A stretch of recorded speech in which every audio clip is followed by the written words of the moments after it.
and if you look closely at each nest, the completed nest has a bottle shape. There's a long entrance tunnel that leads down to the nesting chamber which bellies out of it. Now they were very fortunate this year they got up there because the flood didn't get that high. If it had done, those nests wouldn't be there now. Now all these low overhangs of rock that's coming up alongside us now, in another few weeks we'll see hundreds of these little birds coming and starting to build underneath there. In fact, if you look closely, you may be able to see where some have been having a play already. There's only a couple of little bits of nests been started, but they haven't gone on with it yet for some reason. They will be back. It's just unfortunate for them if they want to live down close to the water like that. They have to rebuild their homes every year.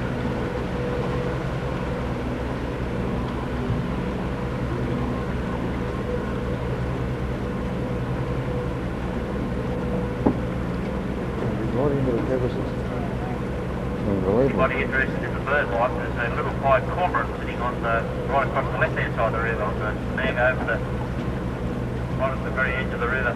One there, a bit far away from there I guess.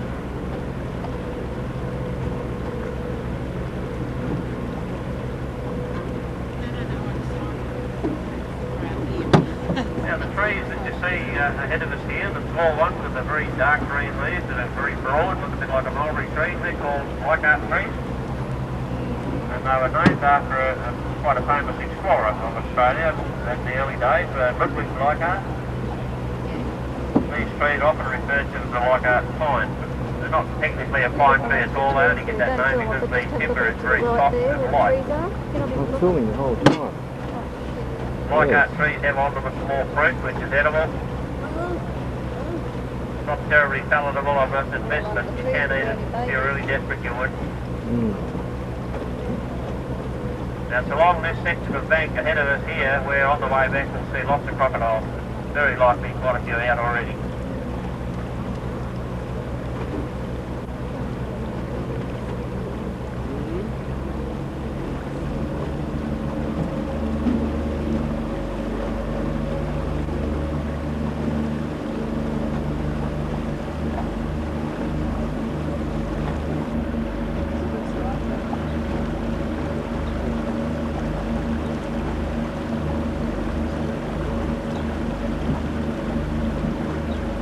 Up on the ones with the very white looking trunks, the river red gum, and the other trees that have very coarse rough looking bark on the trunks is the coolabah tree. There's a whole nest of crocodiles over on the left hand bank on that sandy spit. 4 or 5 of them there sunning themselves.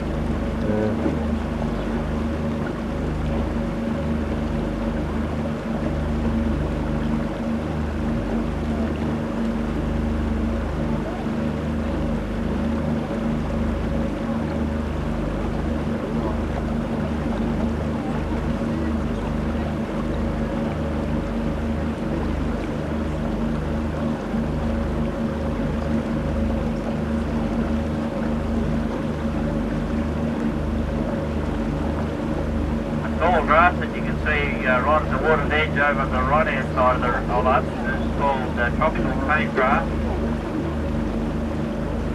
And over on the left hand side of us you'll see a spirit of an Aboriginal maiden in each of these birds. So they are held in very high regard. Now I was going to tell you about this water pepper grass over on the left hand bank. The grass is right near the edge. Water pepper, and over on the right hand side we just passed across some cane grass. Both of these grasses are very important to the survival of the crocodiles in these rivers. And I'll tell you a bit more about that when we come the other end, whether we get amongst this kind of grass again. But right now we're approaching the west wall of Higgs Gorge. West is arguably the most spectacular cliff face in the entire gorge.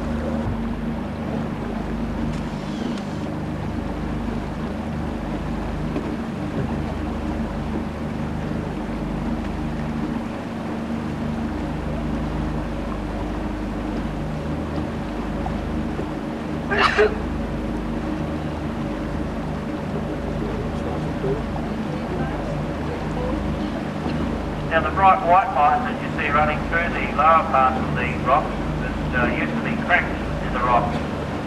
But since been filled up with a secretion called calcite.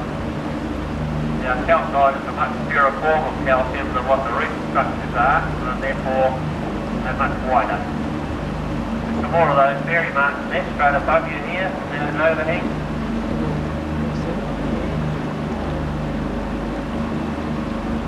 Quite often at the base of the cliffs on flat rocks just above the water, you'll see crocodiles pull themselves out and rest. They're more likely to have it in the morning, but sometimes even afternoons too, when the sun's shining on this side in the morning. It's a very popular place for them to be.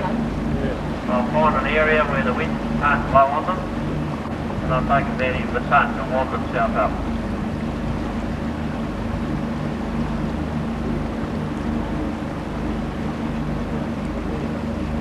The height of these rocks here is about 30 metres, just a bit of an idea.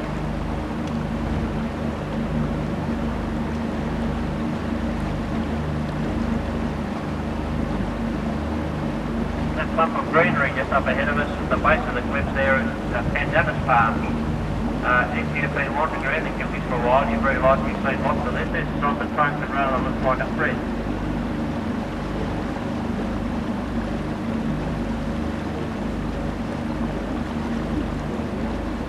Surface just about every year.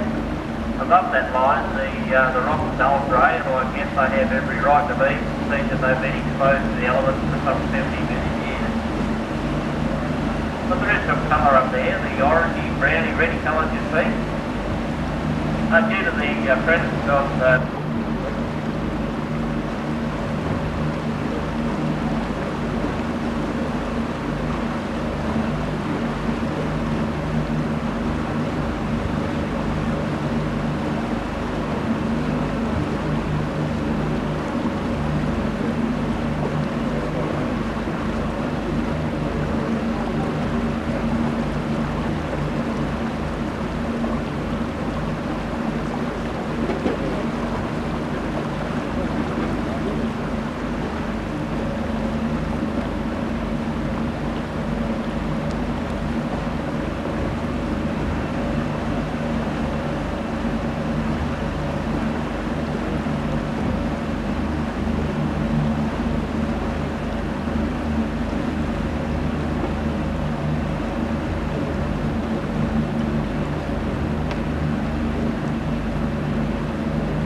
just ahead of the boat here is a tree growing right in the corner of that cliff there with hanging out over the water. That one's called the freshwater mangrove tree.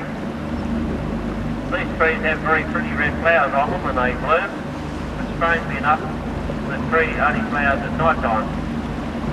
By morning most of the blossoms have fallen off and are floating in the water under the trees, as the trees usually hang out over the water like that. Freshwater mangrove tree was also a very important tree to the Aboriginal people. It was a medicine tree for them that had pain-killing qualities. For instance, if they had a toothache, they could null the pain of a toothache by breaking off a green twig and chewing on the offending tooth, and that would kill the pain. They also used the sap out of these trees to treat cuts and abrasions and infections that they might have. So it was quite an important tree to them.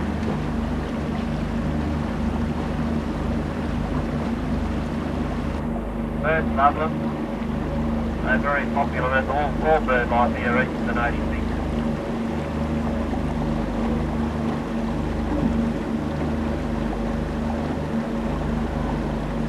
That long stretch of water up ahead of us is known as the Long Strait of Gigi Gorge.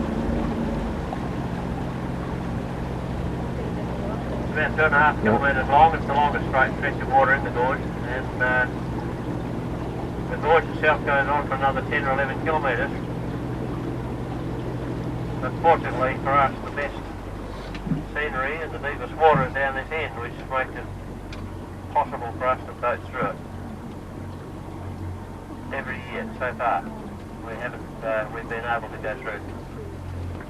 And just ahead of us, you'll see where that flood went across there and just took everything before it. notice still a few tree trunks lying there as stark reminders of what used to be there. It's going to be a long time before that bank ever gets back to what it was before, if ever it does. In amongst them hide and dodge their predators.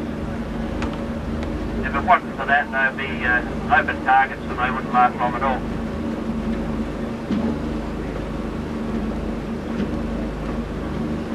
These little crocodiles have spent the first 4 or 5 years of their lives in the grass, surviving on a diet of frogs and lizards, small fish and insects would make up most of their diet. And by the time they're 5 years old, or the time anyone's ever been hurt by these crocodiles, has been either an obvious case of mistaken identity, or when someone has got into the area where crocodiles are nesting, they will defend their nest, there's no doubt about that. But they don't want to eat you, they just want you to go away. Tell that without sinking the jaws into you. Now, they wouldn't be able to eat you even if they wanted to, because they're too small. Their jaws are very fine and they're prickly sharp teeth, which are designed to hold wriggling things like fish. That's what they do very well. And that's why fish makes up the bulk of their diet.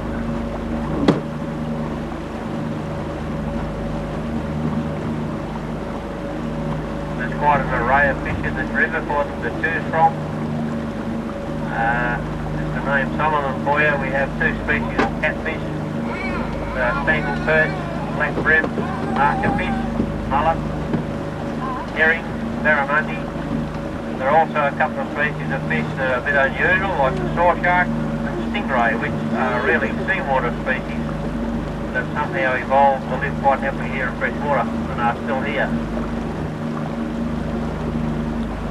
Now all of these different species of fish would go to make up the diet of crocodiles, so they should never get bored with their diet. Plenty to choose from.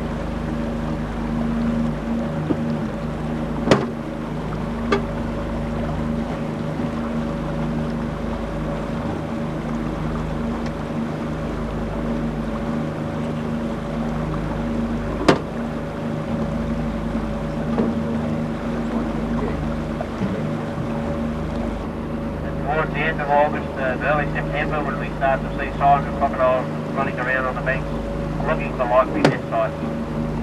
When they finally choose one, they'll strip out a shallow depression in the sand and lay in it somewhere between 12 and 20 eggs, depending on the age and the size of the crocodile involved. They just cover them with sand, and then it's left entirely to the heat of the sand then to incubate them. And that incubation period can be anywhere between 70 and 90 days, depending on what sort of a season we're in.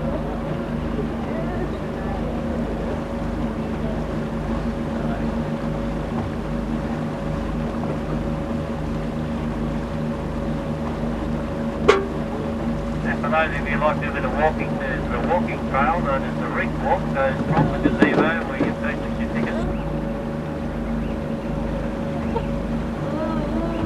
Along this stretch just ahead of us, we see quite a lot of crocodiles usually out of the water, hunting themselves.